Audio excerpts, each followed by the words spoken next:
We are recording. We'll go to screen share, get this Eason call started, and hopefully Beth will jump on here with us.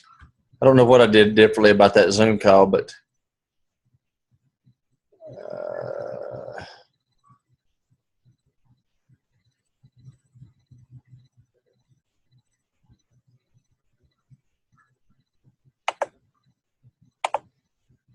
come on, baby.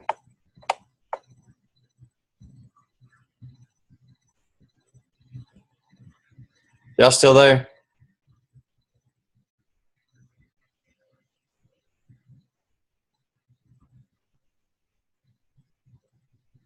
Fran. Yeah, I'm still here. Okay, I want to make sure. I don't see y'all on the side. I'm trying to get this thing to play.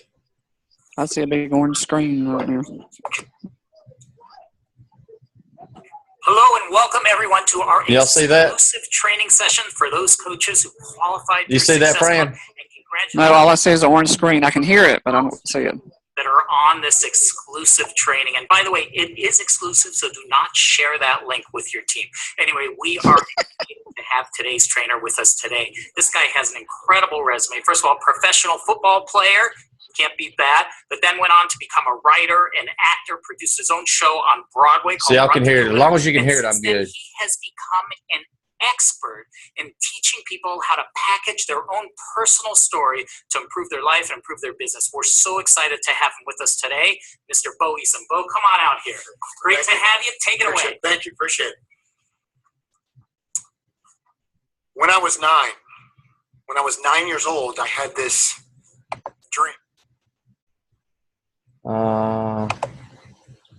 Is she able to get on, Kim? No, she said that it just keeps spinning and spinning because the link is not there. It just says join our Zoom call, so it's not giving a link. Okay, I got the number if she needs it. What is it? And I'll text it to her. It's 251 127 613. That's the ID number? Yeah. Okay. Okay, I'm going to start this thing back then. Is this about 45 minutes? There we go. Now I see a picture. Can you still see it? Yeah. So I made a plan. Yeah, and he's talking and seeing. Okay, good. The plan was to be the best safety in the whole. I'm going to start it back right there.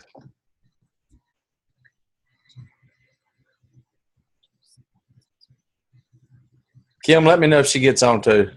Okay. Because I really wanted her on.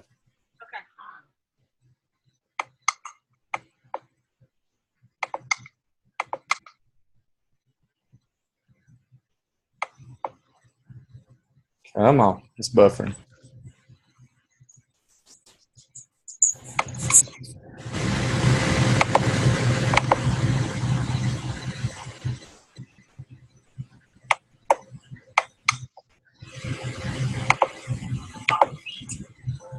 I don't know about y'all, but my computer's been slow the last couple of days. Whew. Mine has too. This call is well worth it. It'll get going. But y'all can see my screen, right? Yeah, we see the beach body Okay. emblem. Club, and congratulations. There we go.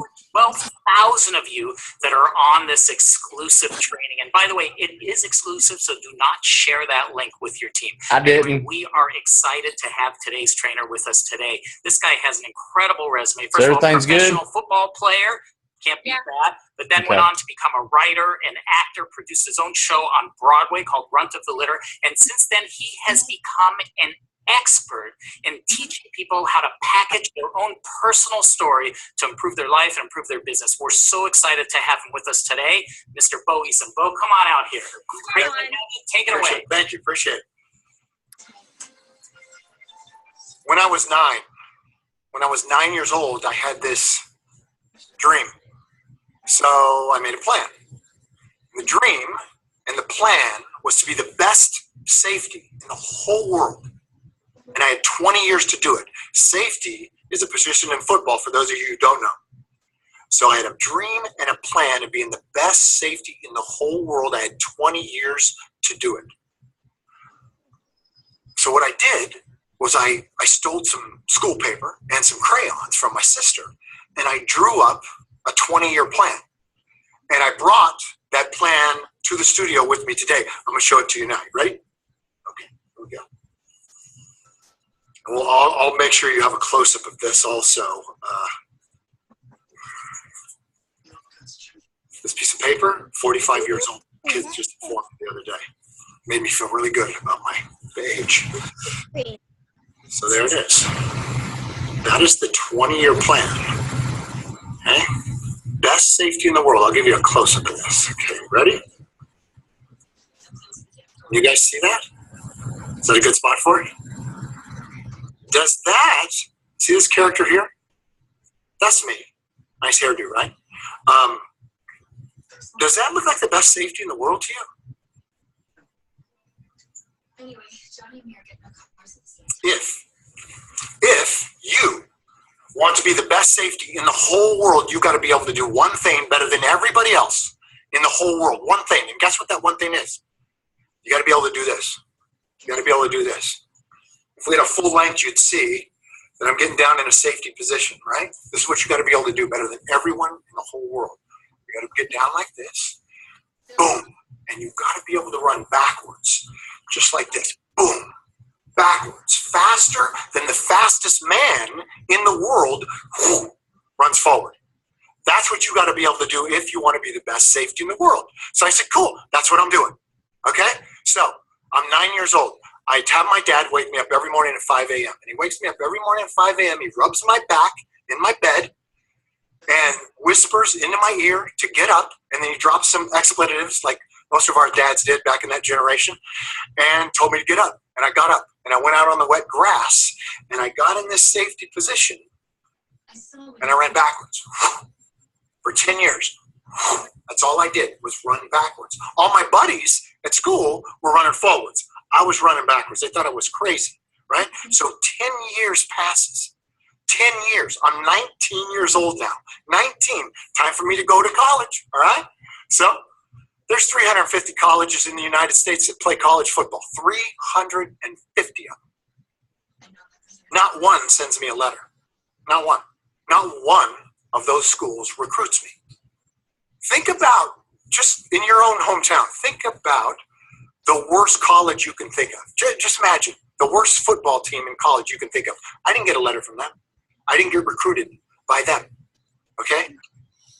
So it looked like my dream was over. So I invited myself to a small college near my hometown. It's up in Northern California. It's called UC Davis. So I said, you know what? UC Davis, I'm just going to go there. You know why? Because they play Division II football. They don't give any scholarships, right? Basically, you're playing football. They're like it's an intramural sport. It's just for fun, right? I said, I'm going to keep my dream alive. I'm going to go to UC Davis, and I'm going to just walk on there and see if they'll give me a uniform. So I do. So first day of training camp at UC Davis, I'm standing in this line, and the line is like right here, right? And at the front of this line, there's 100 guys in this line. I'm in the middle of it. At the very front of the line is the wall.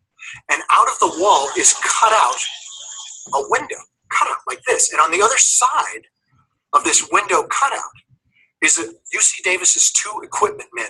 Their names are Sid and Beasley. These are the meanest dudes I ever met in my life. These guys had like tattoos, way before it was cool to have tattoos.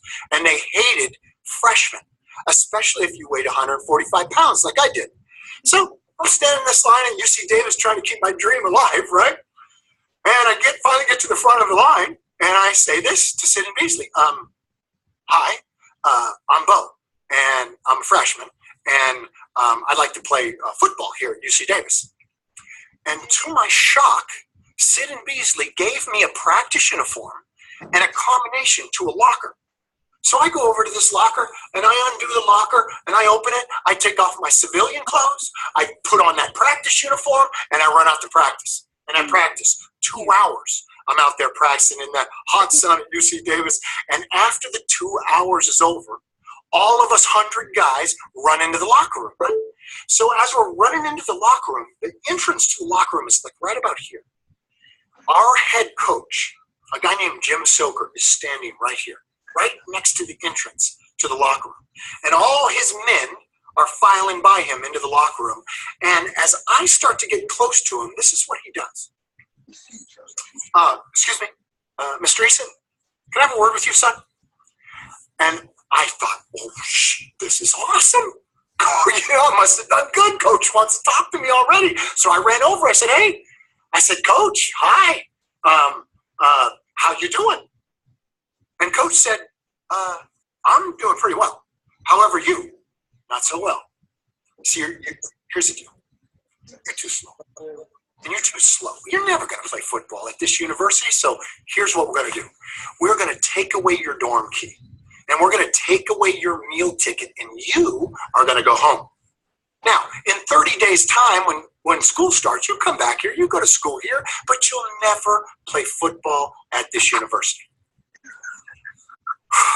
So I ran in that locker room as fast as I could. I went right to my locker. I opened it. I took off that practice uniform. I hung it up.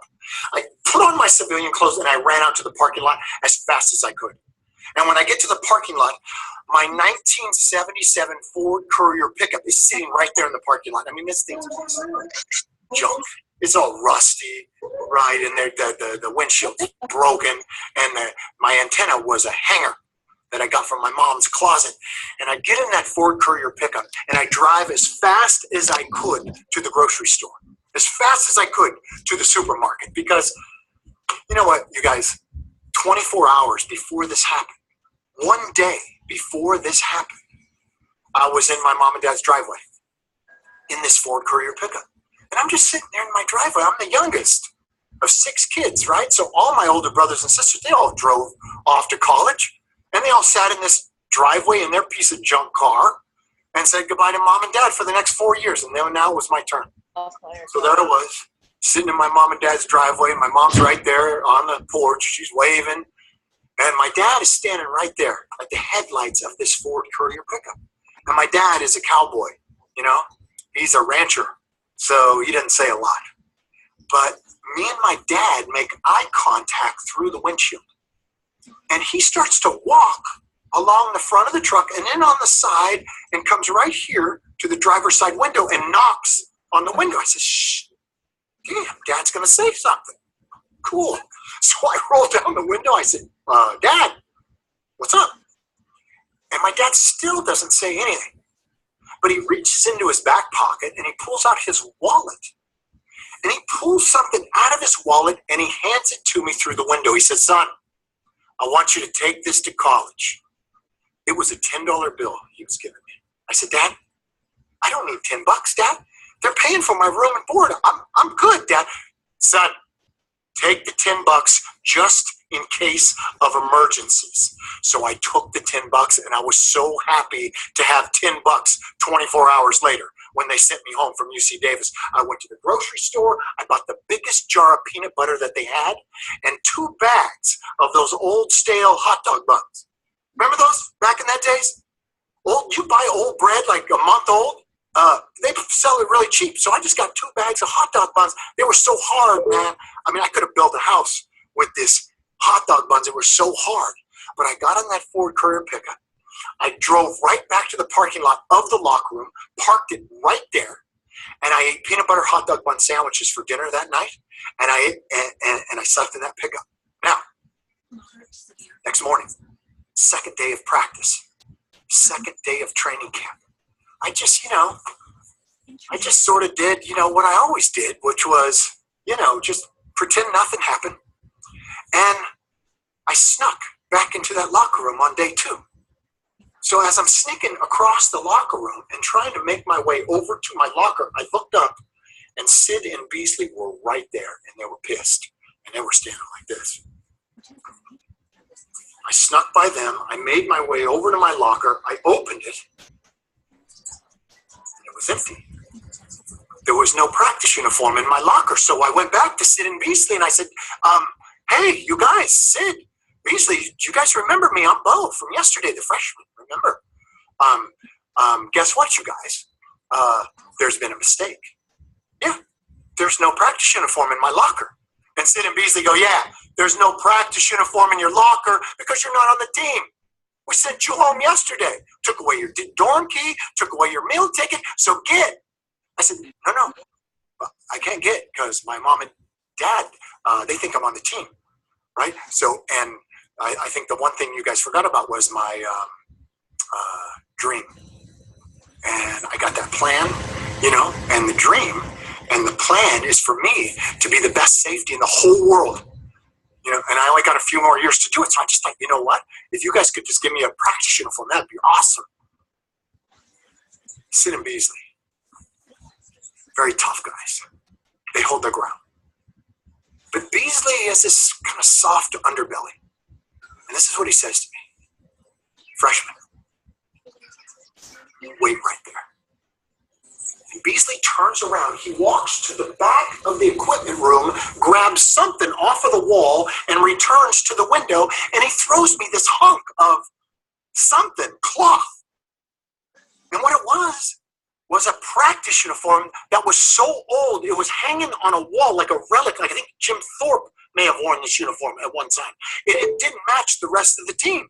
It was a different shade of blue, the jersey. The pants were a different shade of gold with no stripes on the sleeves, no stripes on the pants. And they gave me this helmet that was so big and so old that it would just bounce up and down on my head like this every other step I took. But I didn't care. I took it. And I ran to my locker, and I opened that locker. I took off my civilian clothes fast as I could, hung them up, put on that practice uniform, and I ran out. And I practiced. The whole 2 hours I practiced in an unmatching uniform with a helmet that doesn't fit. But nobody says anything to me. So I just keep practicing. 2 hours goes by. 30 days goes by. I keep going to practice. I keep taking my reps. Nobody says anything to me. Every night I sleep in my Ford Courier pickup and I eat peanut butter hot dog bun sandwiches for dinner. 30 days goes by. Nobody says anything to me. But every once in a while I could see one of our coaches walk up to the head coach, Jim Soker, and say, Coach, hey, who is that goofy freshman with the uniform? Didn't we send that kid home? But no one said anything to me, so I just kept practicing. So now 30 days goes by. I've been practicing for 30 days in an unmatching uniform, living on peanut butter hot dog bun sandwiches, and now it is time for our first game. Our first game is now. It's tonight. And my mom and dad are driving 3 hours to come see me play. So, game night, I just, kind of did what I always do, which is just pretend nothing happened. And I sneaked back in the locker room on game night. And as I was sneaking back in, I looked up, and Sid and Beasley were right there. And I snuck by them. I made my way over to my locker, and I opened it. It was empty. There's no game uniform in my locker.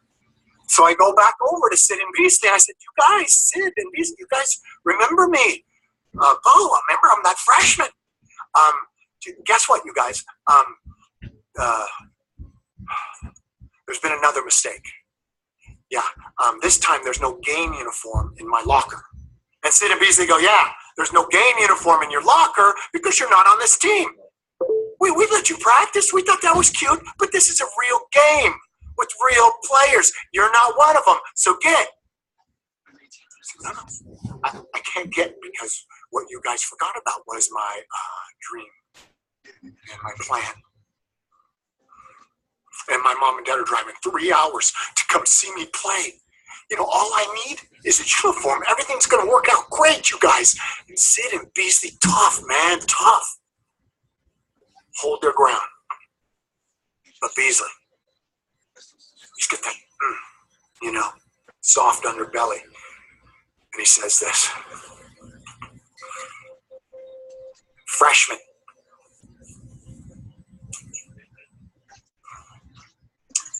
Wait right there. Again, Beasley goes to the back of the equipment room and grabs another hunk of something off the wall. And he throws it to me through the window. And he says, freshman, here's the deal. You're going to put on that uniform that doesn't match the rest of the team. It's a freshman uniform they give me. We don't have a freshman team. It doesn't match the varsity. I still got that big-ass helmet. He says, freshman, this is what you're going to do. Here's the ground rules. Here's what you're going to do. You're going to put that uniform on. Then you're going to run out with the rest of the 100 guys and you're going to blend in. And you're going to wave to your mom and dad up in the crowd. And then you're going to sit on this very little spot on the end of the bench and you are not going to move. Because if the coaches see you, we are going to lose our jobs. Do you understand that, freshman? I said, I got it. I'll do it. So I went back over to my locker. I opened it. I took off my civilian clothes. I put on this game uniform, and I ran out with 100 guys on game night. I mean, the marching band was on the field playing, and as I was running onto the field like this, I look up, and I see my mom and dad, and they're standing right at the top of the bleachers, and they're like this. There's my mom. Oh, she's waving. There's our boy. He's playing his first college football game. They don't even know. I'm not even on this team. So I just ran right to the little spot where Beasley told me to sit, and I sit. And I sit there the whole game. I sit. And all I could do was look up at the clock. And I was just watching the time click away. Tick, tick, tick away. And the clock got down to 1:34 seconds, and in the fourth quarter, and I kept looking up at that clock, and we're killing this team, man. I think we're playing like Chico State or somebody like that, you know? I mean, we're killing them like, 27-0, right? And I'm sitting there looking at the clock, sitting on the bench this whole time, and every once in a while I would look up, and I'd see my mom and dad on the top of the bleachers. And I thought one thing. I'm going to get this game somehow. And so it was time for UC Davis to kick the ball off, right? So the kickoff team at UC Davis, that was the best special team to be on. Everybody wanted to be on the kickoff team, right? Well, our best player, the captain of our team, a guy named Daryl Goss, he was on the kickoff team, right? All our best guys were on that team. So it was time for UC Davis, us, to kick the ball off, right? So Daryl Goss, the captain of our team, the number on his jersey was number 2. And that's the same number that they gave me. They gave me a duplicate uniform of our captain of our team, right? So here's Daryl Goss right here. He's getting in a huddle. Guys, come in. Guys, bring it in. Listen up. Kickoff team, listen up. This is where I'm sitting, right back here. In this little spot where Beasley told me to sit, and I wasn't supposed to move. And all I could do was look up and see Daryl Goss as the back of his jersey, which had a number 2 on it. And I looked down at my own chest and see that I had a 2 also. And I said, this is it. This is my chance. And so I just sneaked up behind Daryl Goss. And as I was sneaking up behind him, I just tapped him on the back of the shoulder pads like that. And Daryl Goss turned around like this. He doesn't even look at my face. He didn't even know who I am. He's just looking at the number on my jersey. And he says, why are you wearing my uniform? I said, hey, Daryl, don't worry about that right now because we got bigger fish to fry. See, I was just wondering if I could run down on the kickoff team for you. And Daryl Goss was like, no, man, you can't run down on the kickoff team for me. Coaches will kill me. I said, no, Daryl, coaches can't kill you. You're our best player. You're the captain of our team. And Daryl Goss was like, yeah, right about that. So Daryl Goss got all the senior guys, and he goes, guys, check this out, fellas, check this out. You see that goofy freshman over there wearing my number? I'm going to let him run down on the kickoff team for me. Let's isolate on this crazy-ass freshman. So all the senior guys are over there, and Daryl Goss lines up for the kickoff, okay? Let's pretend there's a sideline that's going right through the middle of this camera, right through the middle of your computer that you're watching right now. That's UC Davis sideline, okay? Right down here. This is where you line up. This is where Daryl Goss lines up. His butt is about a yard from the sideline. This is UC Davis sideline right behind me. So if you're on the field of battle, you're here. If you're off the field of battle, you're here, okay? This is where Daryl Goss lines up. Just like kickers right there, going to kick the ball that way. Daryl Goss going to run down and tackle him. This is where I line up. Right before the kicker kicks the ball off, this is what Daryl Goss does.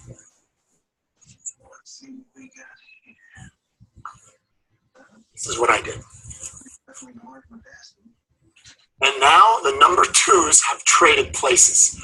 Our kicker kicks the ball off.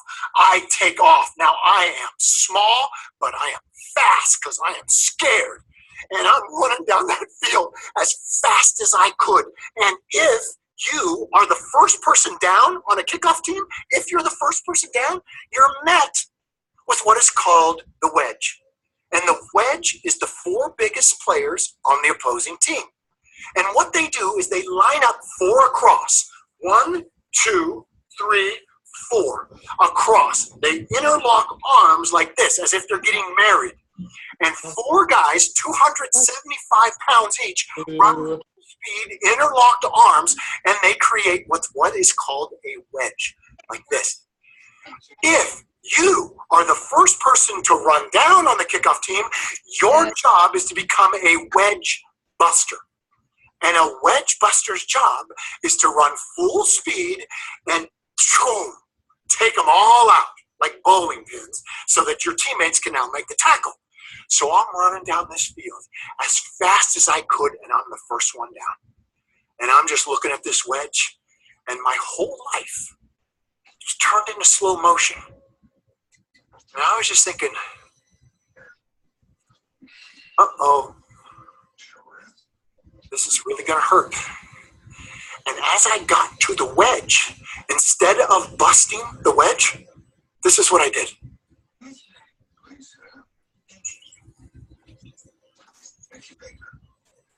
I closed my eyes and I went airborne over the wedge. And on my way back down to earth, boom, I hit the ball carrier right in the chest. Boom, he goes flat. The crowd stands up. Yeah! And I stand up. Yeah! And over the loudspeaker, hear this. Tackle made by number 2, Daryl Goss. I dropped my hands and I tried to run off that field as fast as I could, because the part I didn't tell you guys is Daryl Goss is a 250-pound black man. So I ran off that field as fast as I could, and I looked back over my shoulder. And Jim Soker, our head coach, the guy who sent me home 30 days ago, is standing over on the sidelines like this. And the real Daryl Goss is standing right next to him. And he's standing like this. So I snuck all the way back to that little spot where Beasley told me to sit, and I sat.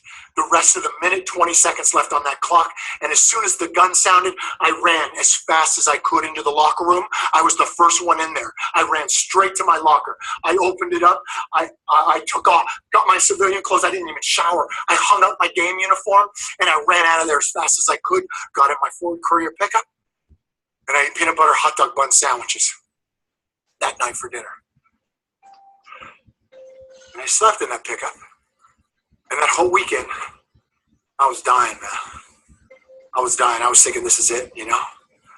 I'm going to get kicked out of this school for sure now. And Sid and Beasley, they're probably going to get fired. And Daryl Goss, he won't get to be the captain anymore. Whole weekend, I was dying. But then, you know, Monday morning came along, and it was time to practice. So I just kind of did what I always did, which is to, you know, just pretend nothing happened. And I sneaked into that locker room. And as I was sneaking in, I peeked up, and there were Sid and Beasley right there. And they were pissed. And I snuck by them. I made my way over to my locker. And I opened it. And there was a brand new varsity uniform in that locker. 4 years later, I was the first safety chosen in the 1984 NFL draft. For 4 years, I went from being the worst player in the history of America that 350 colleges do not want to the best player in the world at a position. And everyone always says, well, how can that be? How can that be in 4 years? And I always tell them the way it can be is what's invisible to you and what's invisible to the world. All those mornings, 20 years of mornings, running backwards that nobody saw. My whole life, I've been obsessed. If you talk to my wife and my kids, they would say the word that's more accurately describes this obsession is haunted. And that's really how it feels with this term called the best. And what that takes to be the best in the world at a thing. I want to know if I have what it takes to do that. And I've been surrounding myself with people that's all they do. That's all they think about. That's all they want. And that's why I'm here today talking to you, Beachbody coaches, because I've worked with several of you over the years, and you have the exact same mindset that elite athletes have. Same exact mindset. You may not think that. You may not even know it. But it's no different mindset than a Navy SEAL has, or a Green Beret has, or a fighter charging into a burning building, or the most elite of elite athletes. We're all cut from the same cloth, you and me. And those SEALs and those Green Berets and those firefighters, we're all cut from the same cloth. And what all those people, guys and gals, what they all have in common is they want to be the best. And after 45 years of being obsessed with this term called the best, I figured it out. I wanted to do it in about 4 different disciplines, and I've been able to do it. You know, anything from safety to writing a play to performing on stage. It's all the same thing, you know, it's just putting in the work. But one thing that every one of us has in common is story. The most valuable thing that I've got, and the most valuable thing that you've got, is the miles that you've already run. The most valuable thing that I've got is the miles I've already run, which is my story and the telling of it. Because I can tell this story in a studio, just like I'm in today, or on a stage in front of 20,000 people, or on a date, having a glass of wine. I can tell the same story, or I can be in the Oval Office and tell the story. Because my story is the most powerful thing I got. You too. You too. Think about that for a second. All the hard work, it's already in the barn. My dad used to say, the hay's already in the barn, son. All the work, all the hard work's done. Your hard work's done. You've got it. You got the story. Now it's time to start sharing it. Is start telling it. You know, I was in London earlier this year, and they bring me to London to speak to the top 100 financial advisors in all of Europe, right? So they bring them all to London, and they bring me there, and they bring another guy there. This guy runs a company called Oxford Analytica. And Oxford Analytica has 200 think tanks throughout the world, right? This guy is like it's amazing that our president every morning gets Oxford Analytica briefings on his desk, which he has to go through because what they're coming up with is threats and predictions. So Oxford Analytica is this amazing company. So me and this guy are presenting. And I'm talking to these 100 financial advisors just like I'm talking to you today, telling them the same story that I told them. So after I get done presenting, right, this guy from Oxford Analytica comes up to me and he goes, "Hey, Bo, excuse me, can I talk to you?" I said, "Yeah, cool, what?" He said, "You know all that stuff you were talking about, these financial advisors' personal story being the key to the kingdom for them to make more money and to them to access their leadership muscle, they're going to have to be able to tell their own story." I said, yeah, I remember my speech. And he goes, "You know, you're right." I said, "Oh, good, that's good, man, because I kind of dedicated my life to this. I was hoping I was right." And he goes, "Not only are you right, but I'm going to send you the analytics to back you up." I said, cool, because this has been completely animal instinct to me. But this guy has studied it his whole life. That's all they do, right, with these 200 think tanks. So he sends me the study. And the study is of leadership. The study starts with Julius Caesar in the middle of the Roman Empire and ends in the 2012 presidential election here in America. Starts with Julius Caesar and every leader in between 2012 and the Roman Empire. Get it? And the study is of leadership. And not only presidents and queens and kings, what did they study? They studied, of all people, Lady Gaga. They studied Osama bin Laden. They studied them because they want to know why people follow other people. That's what I want to know. When he sent me the study, they come up with 3 things that every leader from Julius Caesar to now has to have. And guess what it is? The one ability that they must master, from Lady Gaga to Osama bin Laden to Julius Caesar to Obama, all of them had to master the telling of their own story. That's the number one ability they had to have. The ability to tell their own story so that people had connective tissue to latch onto and follow them. Are you and me any different? You and me if we want to lead, which is what we're doing, right? We're going to lead. We have to. People are looking at you right now, waiting for you to lead. If you don't lay out connective tissue for them, they don't know how to follow. You understand? This is key for you. You must share yourself. Now, personal story is the key to the kingdom for you. Got it? Just like for me. Let me train you. I'm going to train you really quickly on the 3 most critical steps that I want you to take today. You take them today. Write this down if you can.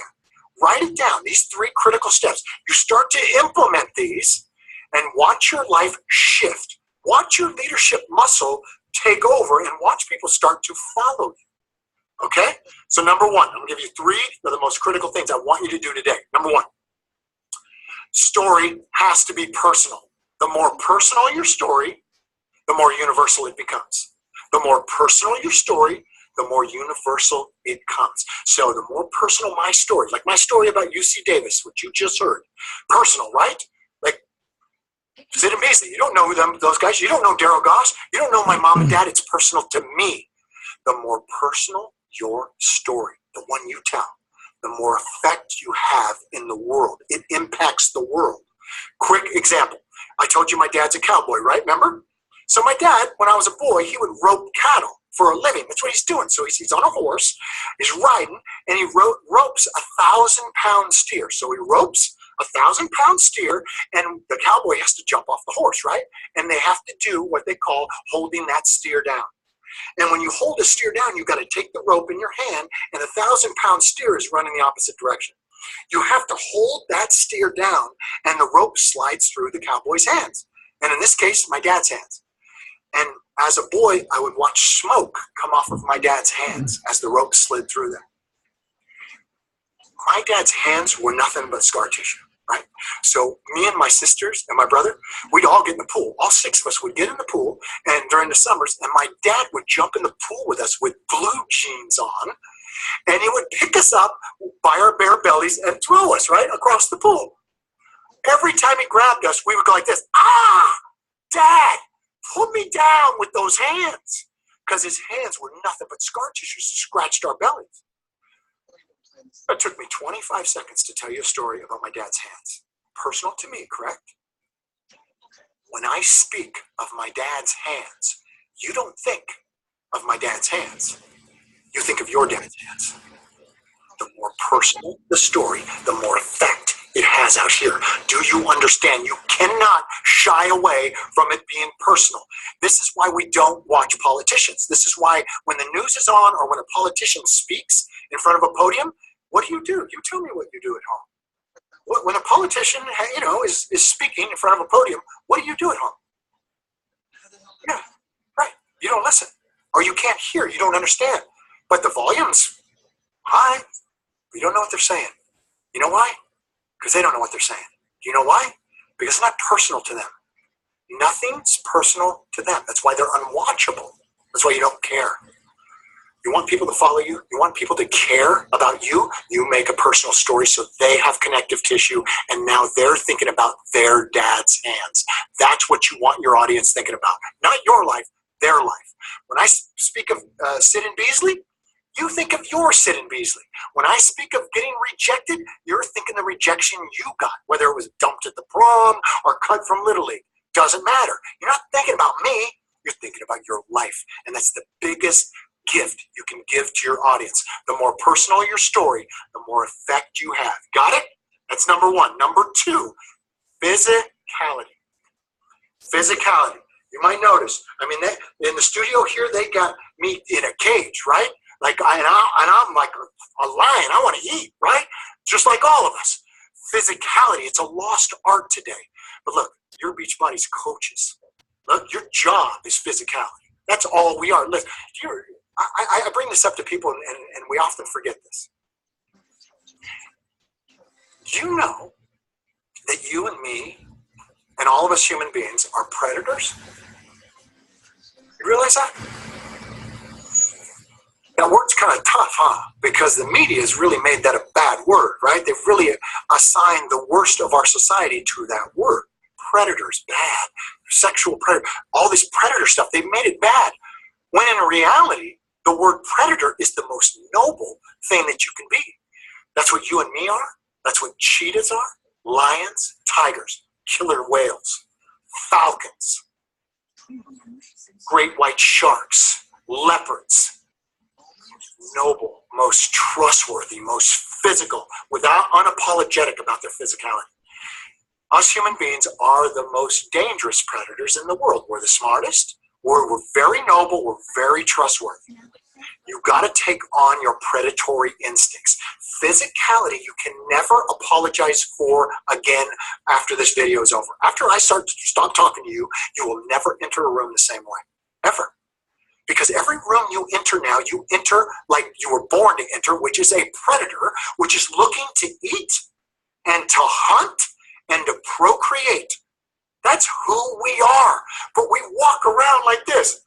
I don't know what I'm doing today. I guess I'll just make some calls. I don't know, get some coffee. This is how we use the most magnificent instrument ever created by God.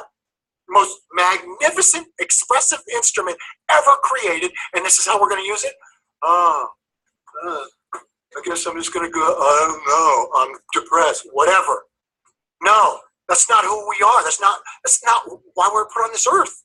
We're put on this earth to be physical, to run fast and hunt, and to lead, and to protect our tribe. Well, that's what I'm asking you to do. The first thing I'm asking you to do is be personal with your story so you can have effect. The second thing I'm telling you to do is be physical with your story like I am. Even though I'm hemmed in, I'm still being physical, right? My story is attached to these solar plexus. It's attached to molecules. I want you to do the same. It's not that hard. You know why? Because it's a human attribute that you already have. It's who you naturally are. You just have gotten away from it because of, technology, and media always tells you that, hey, don't be too big for your britches. Hey, don't be too powerful when you walk in a room. Really? Who's making up these rules? Not us, not at Beach Bodies. Not if you're going to lead. Not if you're going to be the best in the world at what you do. That's completely out of bounds to say you can't be powerful. To say, hey, you're kind of mediocre. You can just do, average. That's good enough for you. That's not good enough for us. That's not the mindset we have. I wouldn't come here, right? If that was the mindset, the Beach Buddies wouldn't even be a company. It wouldn't be a company at this level of success, would it? No. You know why it is? Because you got a bunch of predators out there hunting, moving, leading. That's why it's the company it is. That's what I want you to take on and never apologize for who you are. Again, got it? And for ladies, and ladies always tell me, my wife goes, now, sweetheart, I think you might be being too masculine with this whole physicality predator thing. And I said, really, sweetheart? Really? All I know is when somebody steps in the way. We have 3 little kids, my wife, Dawn, and I. We have 3 little ones, right? I've seen parents or other coaches or people try to step in the way of my kids' dreams. Guess what happens to that person? Their throat might as well not be there anymore because my wife is on the attack like a grizzly bear. So ladies, don't tell me, okay? I don't want to hear it.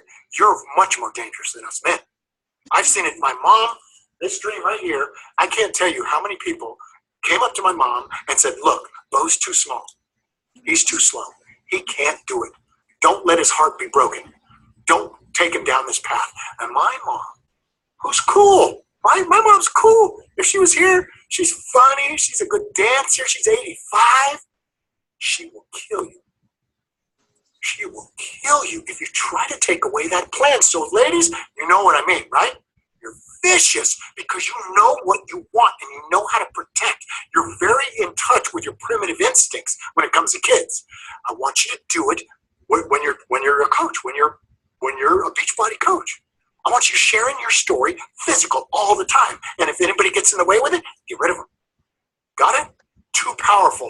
slowed down by this mediocre thing that this world seems to be committed to, okay? Number one, personal equals universal. The more personal, the more effect. Number two, physicality. Bring this body to bear. Study some animals tonight. Go on YouTube. Look at National Geographic. Watch a cheetah run after an impala. That's much closer to you and me, the movement of a cheetah, than human beings are. You go outside of your room right now. You look at people walking into Starbucks or down the street. You look at them. How are they walking? How are they moving? They're totally apologizing for their own power. They're totally taking this magnificent instrument and just like giving the finger to God. Like, hey, man, I know you created this great thing, but I'm going to use it. I'm going to destroy it and apologize for it all the time. You and me, we ain't doing that anymore. Our commitment is to be the best in the world at a thing. That's our birthright. We're going to fulfill on that. To fulfill on that, you cannot be apologizing for this. Got it? Physicality. Bring it to your storytelling. Attach the story to the molecules. That way your story's telling itself everywhere you go. Number three, very critical, generosity. Generosity. Now, I don't mean generosity like, hey, Bo, hey, I'm a big tipper. I'm not talking about that. Or, Bo, you know what? I'm really generous. I give a lot of money to charity. I am not talking about that. I'm talking about the art of giving all of oneself, all of the time. You guys and gals, you remember a guy named Jerry Rice. Jerry Rice is known as the greatest football player ever to play the game. So that game's been played for 100 years, right? He is the greatest player to ever put on a uniform, ever. I'm very interested in that. I love that. Jerry Rice, I used to play against Jerry Rice, okay? So I know he's bad, right? And not only is he the best in the world at what he does, playing football, the guy in second place is about 60 touchdowns behind him. Do you know how long it takes to score 60 touchdowns in the NFL? If you could stay healthy that long, you just can't. You can't. So that will never be caught. He's so far ahead of this guy in second place. At the end of my career, I played for the Houston Oilers for 4 years, right? So at the end of my career, I get traded to the San Francisco 49ers, which Jerry Rice is on that team, right? So now me and the greatest football player ever to play the game, we're on the same field. We're on the same team. I said, good. I want to see what this dude does. So when I was a kid, I had this little contract, that I made with myself. Just a contract, just a deal. And I never told anybody about it. And the deal was this. I was going to be the first person on the field, no matter what the sport was, no matter what the practice was. I was going to be the first guy out there on the grass. And I was also going to be the last guy to leave that grass. Okay? Just a little deal I had with myself. And I kept that thing true. Nobody ever beat me 20 years straight. No one could beat me. And then I got traded to the San Francisco 49ers. And I was on the team with the greatest player in the history of a game. First day of practice, Rockland, California. I'm in the locker room, right? And now this locker room has got guys like Joe Montana, Steve Young, Randy Cross, Ronnie Lott, some of the greatest players of the generation. No one's in that locker room except me. No one's in that locker room except me. And I'm getting dressed. I'm an hour and a half before anybody's there, right? So I get dressed and I walk out to the field. And as I walk out on the field, it's hot. That sun's beating down. And I look around at this huge, vast training facility. I look around. I go, good. And I look right over here. And guess who's standing right there? Jerry Rice. The greatest football player ever to play the game. And it hit me so hard. I thought, that's the greatest player in the history of our game. And he beat me. He's out there before me. He's out there before the lesser guys. Shouldn't it be the opposite? Shouldn't the opposite be true? Shouldn't the greatest player be in a locker room like chilling and, hey man, calling his girl? Shouldn't he be doing that? No, he's not doing that. He's out there. So I said, okay, that's the first time I've ever been beat. So I start to take my position, start to play, start to practice. Hour and a half later, the rest of the team comes out. Now Joe Montana, Steve Young, all the Pro Bowl players are out there, right? And we're warming up. Now, warm-ups for pros like me and Jerry Rice, it's a chance for us to just get loose. Don't pull a muscle. Don't get hurt. Eat good, get in shape, get ready for the regular season, right? Just kind of be cool. Just kind of chill a little bit. So we're going through warm-ups. And the warm-ups are this. Joe Montana's right over there. He's our quarterback. He's going to throw some balls to some receivers, which are in this line right where I'm standing. So Jerry Rice is a receiver. So he's among 16 guys standing in this line, just like this. 16 of them, just like this. Jerry Rice in the middle. First guy comes up and does this. I don't know how much of this you guys will be able to see. First guy comes up. Joe Montana snaps the ball, and the guy comes off the line like this. All pro glide, super cool, right? Breaks off a little slant route. Joe throws the ball. Receiver catches the ball and stops. He walks the ball back to Joe Montana, hands Joe the ball, gets back in line, right? Next guy comes up. This is what he does. Same thing. All pro glide, cool. Breaks off a little slant route. Joe throws the ball. Receiver catches it. Stops. Walks the ball back to Joe, hands Joe the ball, back in line. And then Jerry Rice comes up. The greatest player in the history of a sport. What do you do?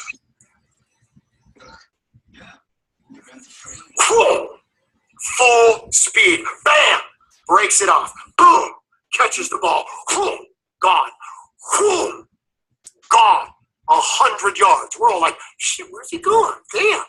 All the way to the end zone. Turns around. All the way back. Hands the ball to Joe Montana. Back in line. I never seen anything like it. Next thing we're going to do is do a little out route, right? Guy comes up. Going to run a little out route, right? Comes up. All pro glide. Breaks off a little out. Joe throws the ball.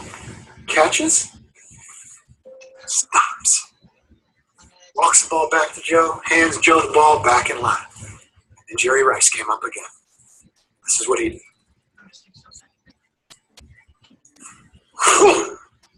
Full speed. Bam! Breaks it off. Boom! Catches the ball. Boom! Gone. Boom! Gone. Over and over and over and over again. 3 hours. I've never seen anything like it. He must have run 10 miles full speed in the end zone. Turn around, full speed back. The greatest player in the history of the game. So after the practice, I played 20 years. I never seen anybody do that before. So I went up to him at the end of practice. I was like, Jerry, hey man, what in the hell, man? What are you doing, Jerry? What is all that?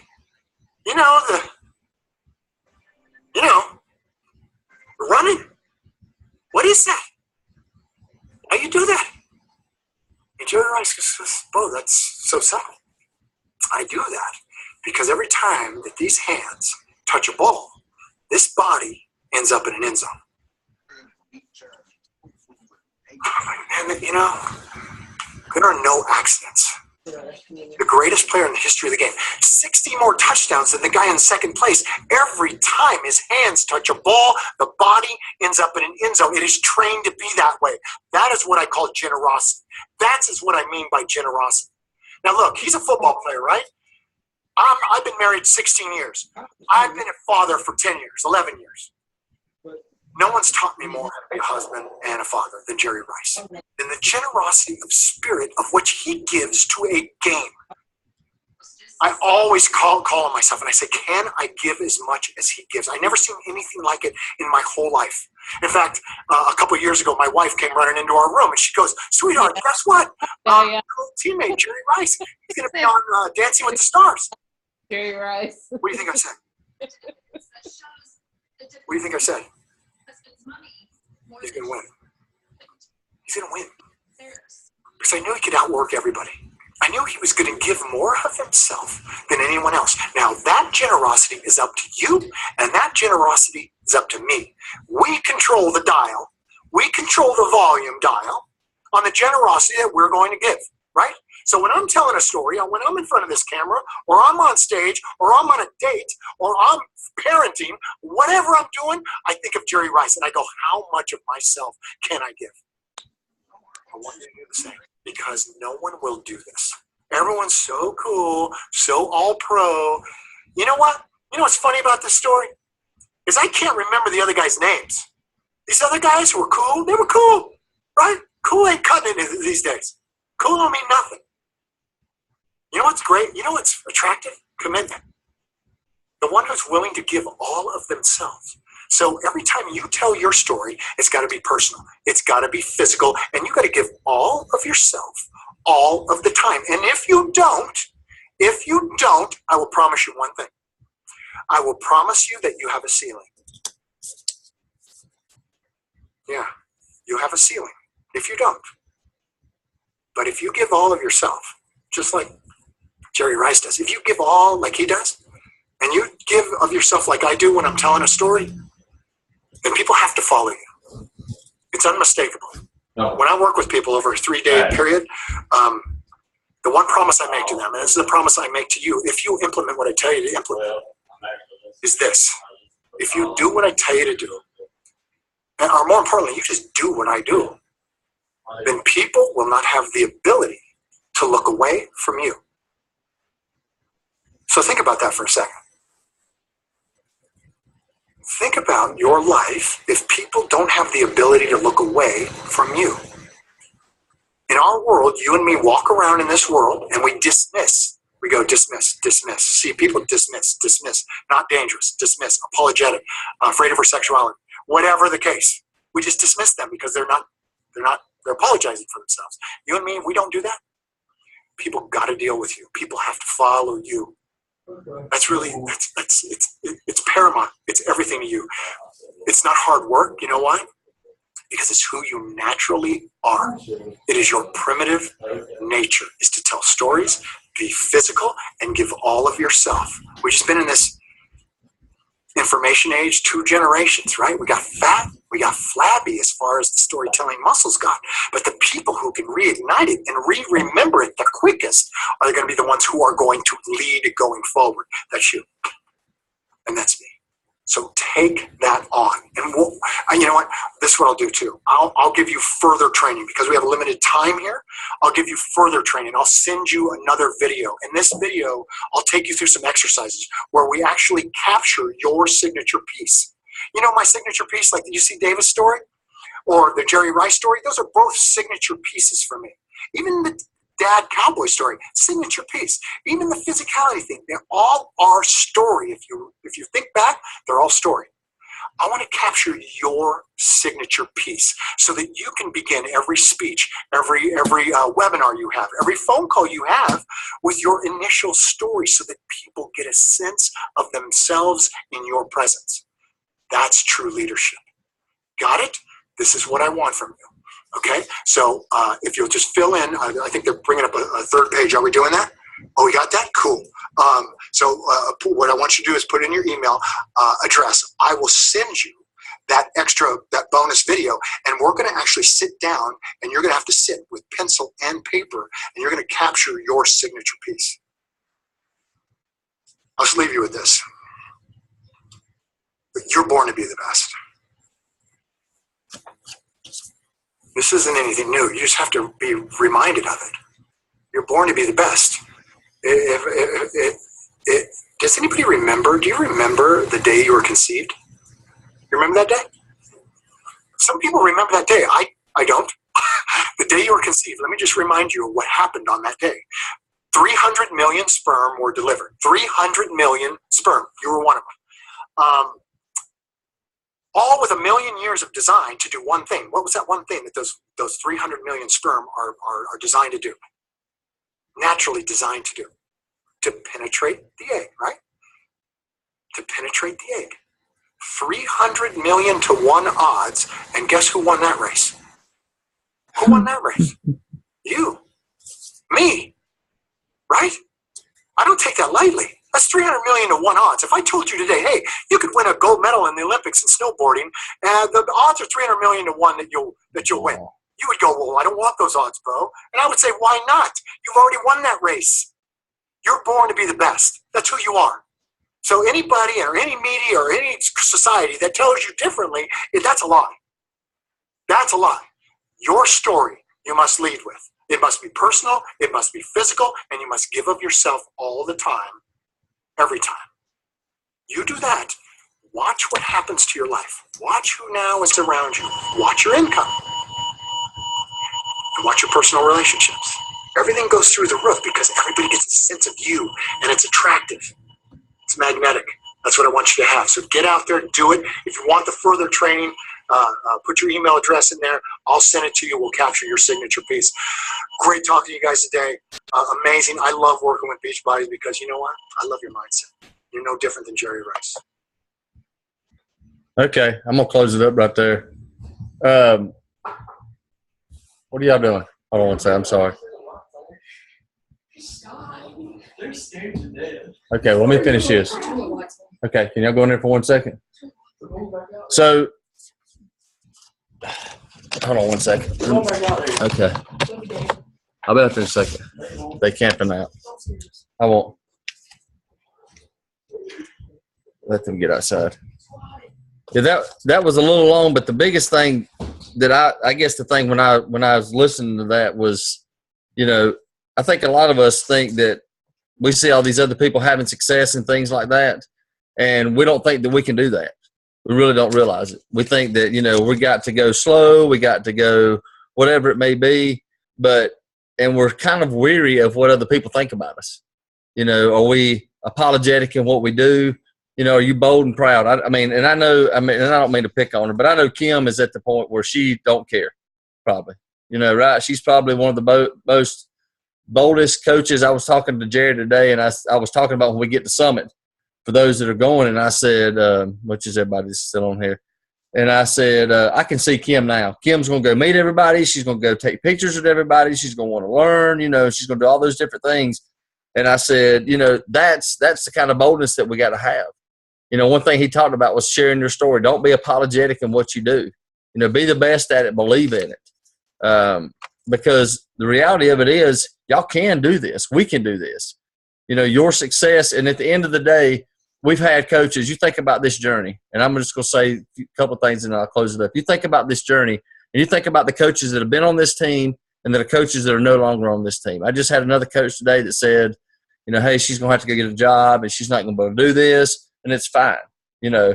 But here's the reality of it. If you see how big this is and the opportunity, and, you know, that it's going to take work, is it was Tiffany I had. She's a new coach. If y'all wondering who it is. She really wasn't able to do much with it at all. But, you know, you give up on your dreams. You give up on your goal. You give up on those things. And here's the reality of it that you have to own. If you're not where you want to be, it's your own freaking fault. I'm just telling you straight up tonight. If you're not where you want to be, it's your own fault. If you don't have the success at this, if 2 or 3 years down the road, if you didn't reach your goals and dreams and desires and plans and all those different things with Beachbody, if you didn't change as many lives as you wanted to change, if you didn't help as many people as you wanted to help, if you didn't make the money that you didn't want to make, it is your own fault. Because here's the reality of it. Everybody that's in this business that is successful and that is a failure had the same exact training, had the same opportunity, had the same time, had the same tools, had the same opportunity as everybody else. So why is some successful and some not? The only variable in it is the person that's owning the business. And that's what I wanted to get at tonight. You know, I want to really challenge everybody to realize that is your success and your failure is dependent on you. It's not dependent on anybody else. I'll just say Beth, for example. You know, Beth could have quit a long time ago, you know, with the health issues and stuff like that, but she didn't. You know, Fran could be the same way, or Kim. Any of us could quit. We could find plenty of excuses to quit this. So tonight, when you get off this, just examine and ask yourself, you know, are you where you want to be? And if you're not, what are you going to do about it to help you to move forward and to be able to do more with this? So I'm thinking I'm going to stop recording right here because I'm going to ask.